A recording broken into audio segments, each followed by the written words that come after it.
जय जगन्नाथ। गोटे बहुत सुंदर कथाटे कहे आपण जो प्रभु सूर्य देवता को जल अर्पण करुँच आपण चाहते आपंकर दिन शुभमय हो। यही किसी कथा को नियम को आप मानिक हूँ प्रभु सूर्य देवता को जल अर्पण करूँ देखिए आपंकर दिनटा शुभमय होगा सहित आपंकर एनर्जी बढ़ कहीं आम गोटे दिन सारा हूँ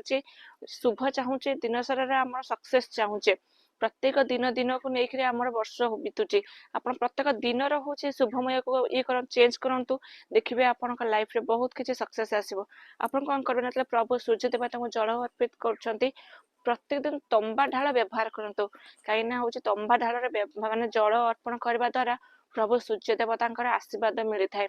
आ जो जल अर्पण करते से जल रे किसी हूँ अरुआ चाउल जोटा आम अखंड अरुआ चाउल मिशातु लाल सिंदूर मिशातु लाल फूल निश्चिंत आप अर्पण करूँ प्रभु सूर्य देवता को ताहे आप ओम घृणी सूर्याय नम यही मंत्र निश्चिंत आप उच्चारण करके जल अर्पण करूँ। आ जल अर्पण कर सारा पर जो जल जो पड़े से जल रू टिके आणिक आप मथारे लगातु देखिए आपणकर जिते सब नेगेटिव एनर्जी थी सब दूरे जो आपण भितर जो ऊर्जाटा संकट ऊर्जाटा उठब से आप सक्सेस आप कहीं प्रभु देवता को हूँ प्रभु सूर्य देवता को जल अर्पण कर